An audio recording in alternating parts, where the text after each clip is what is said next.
Well, welcome back. In our continuing analysis of the security threat in this country and the terrorist attack in Likoni over the weekend, we want to delve a little deeper into exactly what is going on. And from yesterday, we listened to the opinion of the religious leadership.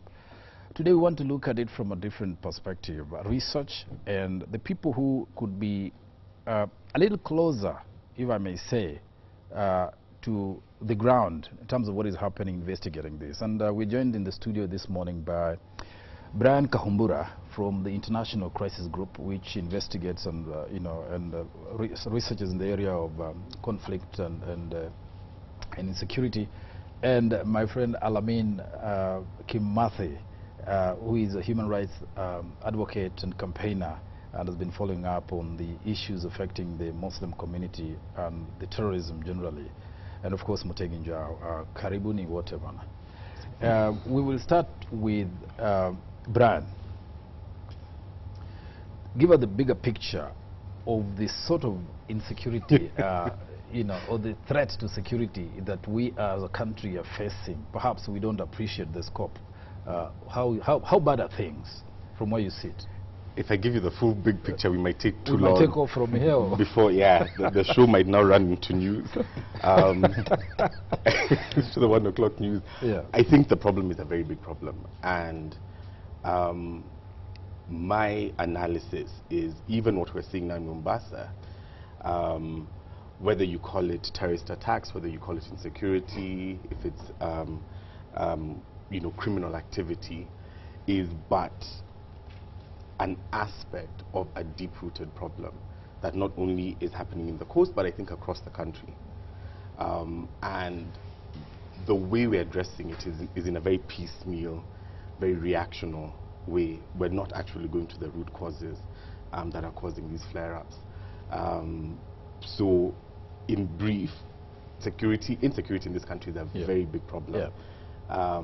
Not only in the places that we're seeing it, aggressively being aggressively represented like in Mombasa, but I think across the whole country. Let me ask you also to give a broad swipe of a description. Are we getting hold of the problem properly? Are we appreciating the depth of the problem we have on us as government, as society? I believe we are not.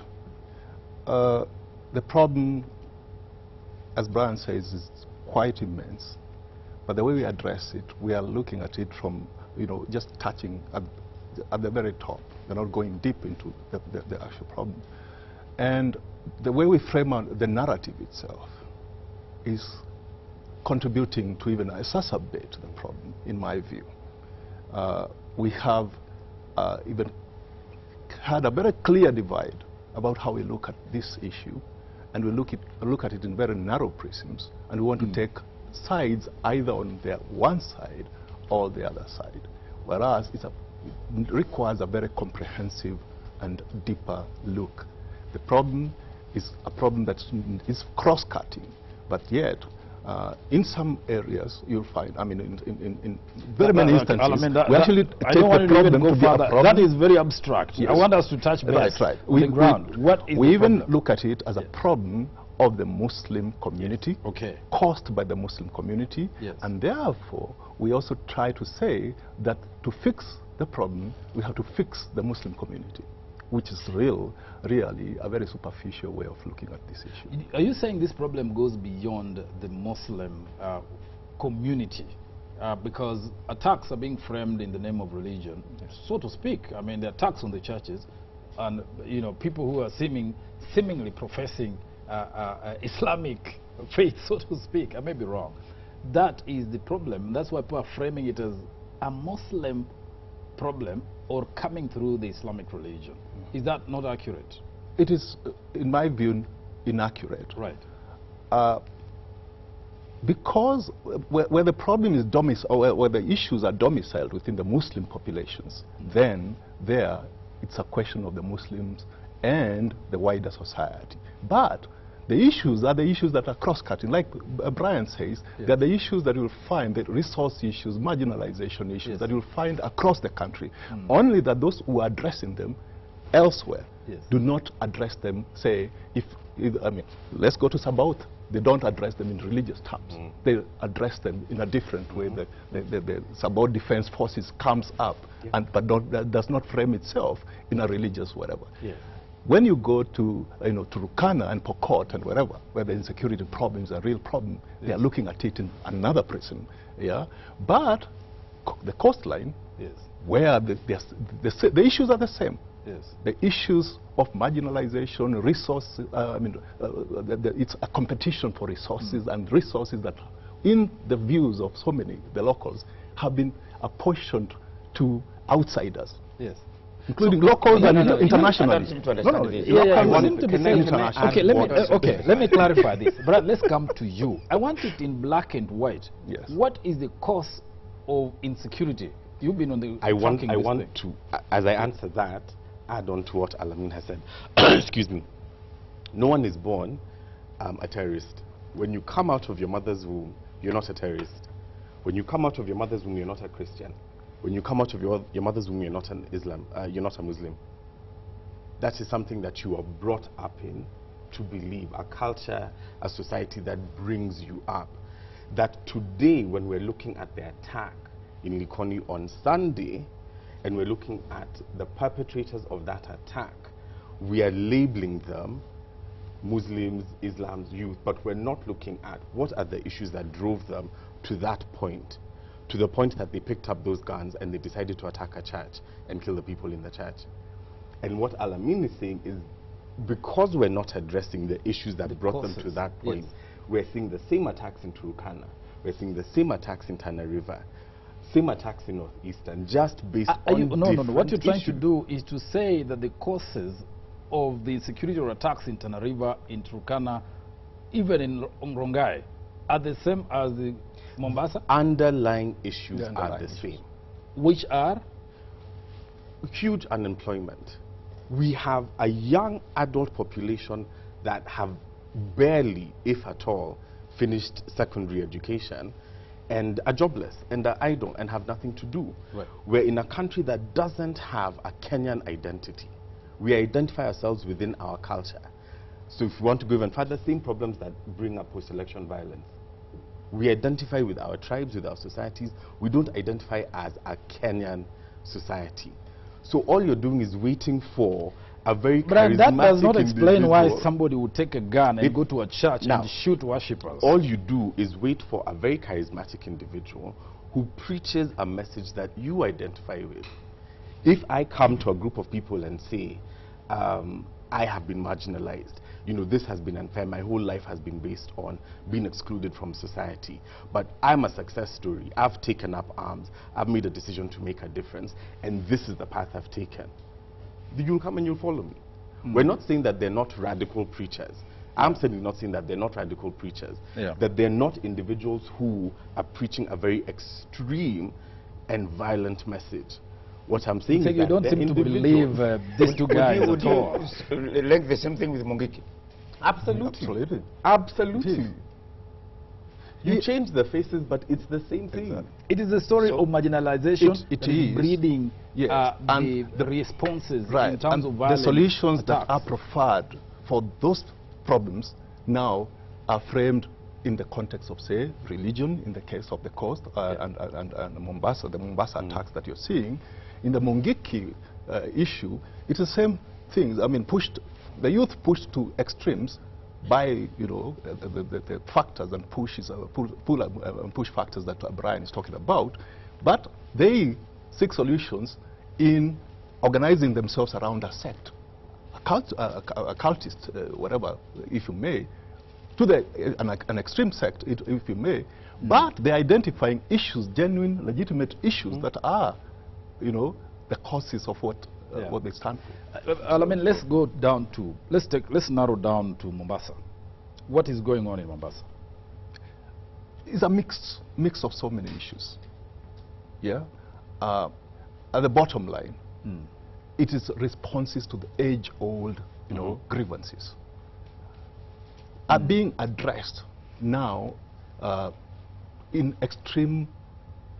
By people having taken extreme situations. Measures, yes. And extreme measures across the board, including the countermeasures that are employed by the state. This, I mean, to counter those extreme activities, the state also employs extreme measures, and that continuously fuels the problem.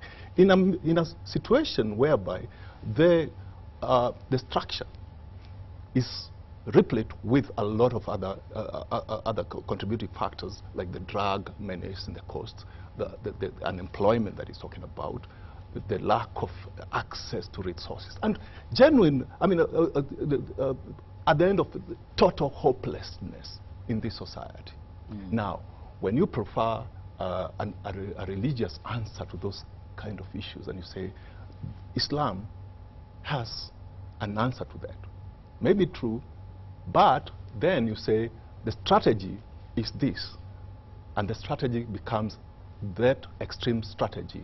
This is what we see.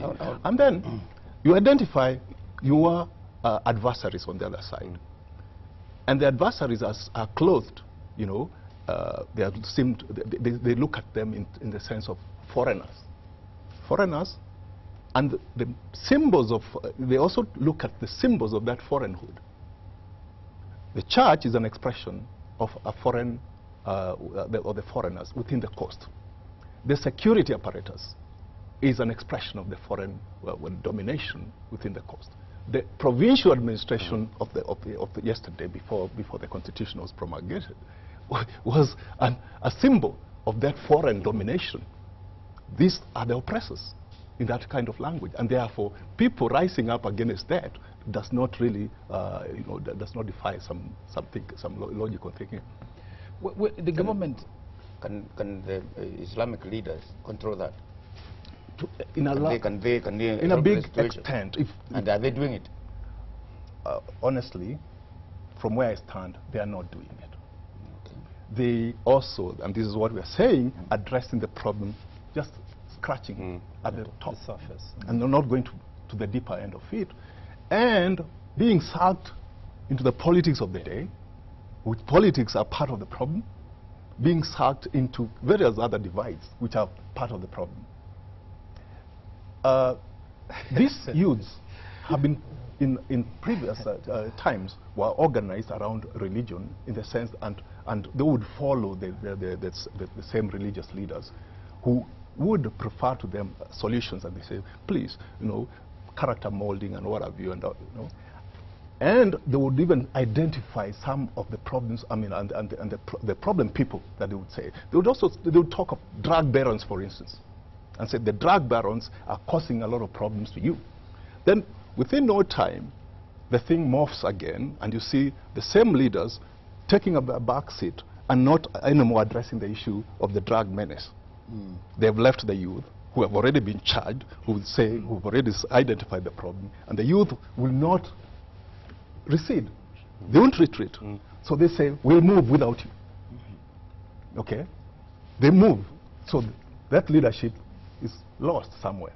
It's caught, it's trapped between the barons, it's trapped between tycoons who also control a lot of, you know, the resource allocation or whatever, and caught by politicians. And the youth are also rebelling against politics. So the leadership, the community leadership, does not, you know, step away from all these intricacies and organize itself, standing, you know, in a position where they can, even in a moral position, where they can command the respect of this. Wow. Well, I wonder what you think. If you're watching this, you can, of course, be part of the discussion. You use SMS number 22422. We want to be part of the conversation. If you agree with Lamin or my friend Brian here on just the reasons why we are facing this insecurity and seems to be blowing out of hand. 22422 is the number if you want to participate in this conversation. One of the ways the government tries to solve this, or is trying to, or suggesting they want to, is to bring the military. They want to form a military, bring a contingent of army people in Nairobi. Is that, you see, is it feasible?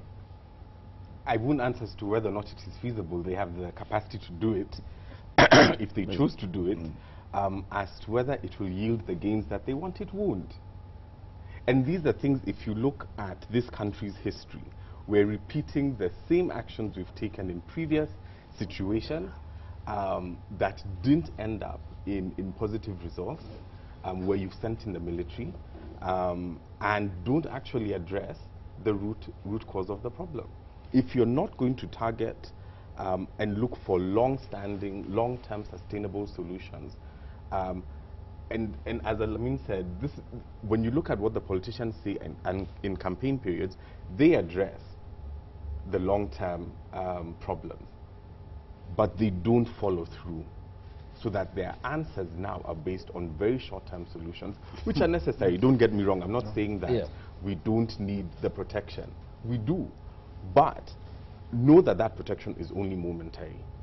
And the minute you take it out, if you don't address these root problems, the issue of drugs, unemployment, poor education, poverty, then you're still, like I said, that child that is being born today will be born in a culture. And that mother, that father, those siblings, the community around that child will raise them to think a certain way. What influence will that? All right, we'll get back on that. That is Brian Kahumbura from the International Crisis Group research firm looking at insecurity and tracking. And we have with us Alamin Kimathi, human rights researcher, advocate, campaigner. They say activist, Alamin. But let's see what you think. I mean, I can see a flood of responses. People think that we're not striking the right chords. Mokazi, what do you think? Right, many thanks indeed. And I tell you, this is a very emotive issue. And we've got lots of responses here. Somebody, this is Stephen from Meru, says, a criminal is someone with a sick mind, someone who has given up in life. Killing a robber is helping him. Let's go the Arab way, cut off parts of the body first and second time, he commits a crime. Third time, whoa, goes gory, behead him. So that's basically the first one.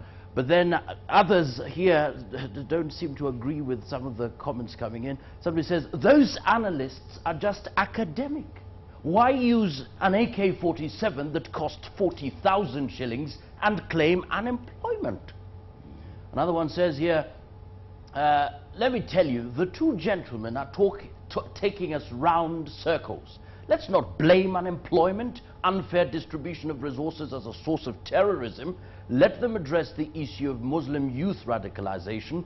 Why shoot innocent worshippers in the name of unemployment? These gentlemen are not addressing the issue. And of course, loads of responses in regards to that. Somebody says here, what is marginalization? Terrorism is global. In Uganda, Pakistan, America, not connected with marginalization, but revenge mission. Why then bring issue of marginalization? And perhaps a final one here, Momanya from Kisi says, Makali, this is a misrepresentation of facts. What is happening is pure terrorism, period. Wow, wow, wow, wow, wow. That is hard, tough. You know, keep the responses coming, 22422 if you want to participate in the conversation. We're trying to dig up the reasons for the insecurity, trying to explain the Mombasa terror attack. Well, terror, not yet defined. As somebody says, what makes us think the person, not any person can take up a gun and go to a church and shoot? It doesn't have to be a terrorist. So, what do you think about the feedback? My response to the feedback is, you mentioned Mungiki. What made Mungiki were not Muslim? What made them? Even the other groups. Even the other groups. Not only Mungiki, there are other groups across the country. Yeah. What makes them pick up hangers and cut innocent people up? What makes them kill those people? Who is it? Because these people only have, and when I say these people, I mean the group of people that are involved. The individual who said, buying the AK-47 with the 40,000 shillings, you're right, they don't have the money to. Somebody is supplying those youths with that weaponry. Yeah. We have an issue of arms in this country. What we're simply saying is, if we're looking at it as individuals with criminal activity, we're not addressing the problem. That needs to be addressed. We're not denying that. But we're saying the underlying problem, there are people who are supplying them with those guns, with the bombs, and those are people with means. And the minute we start looking at who are those people with means who are supplying the weaponry, you start seeing a long-standing issue with, and it would be wrong for me to say politicians categorically, but it's people who can afford to buy the guns, to buy the bombs, to buy the artillery, and give them to a group of individuals they have. If you bring a gun to me, I'm not going to do anything with it. But you're targeting individuals that you know have no hope, have no belief in a life beyond where they are at today, and you offer them something that gives them something to do. And if they die in the process of doing that, what was life to them anyway? Well, I mean, there are people who think that we are trying to intellectualize a basic problem, which is that terrorism is alive. People are responding, and these are acts of terrorism. They cannot be explained in the marginalization and other rationale that you are attaching to that. What is your response? Terrorism, as probably we want to define it, is alive.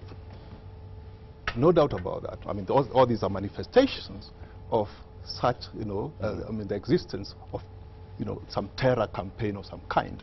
Yeah. Yeah, that's manifestation, and we are worried about it. Our concern is real about all this. Yeah. But still, we will not escape from what you know contributes to, you know, pushing up, because we have seen the acts of terror in this country going, you know, increasing, not reducing over the years, and we are actually worried that if we don't address it, they are going higher. We have now patterned along, say, the patterns of Boko Haram in Nigeria. The way we are addressing this issue is the same way the Nigerians addressed it, and look at where it's brought them. Initially, you know, a group or a sect of Muslims in Muslim areas saying clearly we want to organize themselves around Islam, and we want to stay because we feel the secular education is not good for us. It's causing more problems. You know, we are in a marginalized situation. The only way we can address it as a community is through Islam. That's what they say. And they said we have an education system of our own that we can, you know, we can employ to address the issues. But what did we do as, you know, the society? Yeah. We started pointing fingers at them, saying their education is, I mean, there are fellows who say the kitab, the book, is haram. The book, the Boko, that's where the Boko comes in. Boko, haram. The book is not, you know, it's not right. And they were labeled, they were tagged. That was a derogatory term. That's not what they defined themselves as. And from there, the reactions to them armed them. They continued. They did not even have guns in the first place. The initial attacks were machete attacks. Right now, what we have is fellows who are armed with the most sophisticated arsenal and commanding a lot of following and infiltrating even the military. Yes. And now President Goodluck Jonathan himself pronouncing and coming up and saying we are ready to talk. After so long, when they would have talked earlier. Okay. We find ourselves in a similar situation where we address it with very, very harsh terms, where society is whipped, even including by media, to frame it in a very, very adversarial, you know, context, generalized context, and making everybody part of, even in our own languages, the moderates, when they're brushed with the painted with the same brush, they end up, okay, we can't stand on the moderates the ranks anymore because we are being cut down, we are being mowed down, so they move. And this is what we're seeing. I'm going to come back to you in a moment. I just want to think about, in terms of going forward, who should lead the efforts to control or contain that situation, especially in Mombasa, looking at what has been going on and so forth. And now I want to ask Brian, you were in Mombasa, and there was everything in the air seemed to suggest something's going to happen here. Yeah. Is that the case? Oh, yes. What were these telltale signs? And what needed to be done or wasn't done should have been done? You know, that's a big question that you're asking. Yeah, I mean, we have to get to the bottom of this thing. I can definitely say that it's very tense in Mombasa. Everybody's extremely fearful. And even when you talk to the matatu conductor, when you talk to the tuk-tuk guy, they tell you, we don't know, but we can feel something is about to happen. There is an imminent attack. That the capturing of the SUV, the car that had the bombs, would result in some form of retaliation. They are aware, and definitely the environment and the attitude there is that of caution. Except that there's no infrastructure that you can truly be safe. You don't walk into any building. Yes, you get searched, but you feel that beyond the search, and which searches I'm not quite sure actually are very helpful in and of themselves. I hear the same beeps for somebody who has a phone in their pockets and when you don't have a phone. So I'm not so sure about those searches. But the environment, definitely, the climate is very tense. So that's in answer to at least the feeling that I got. Yeah. The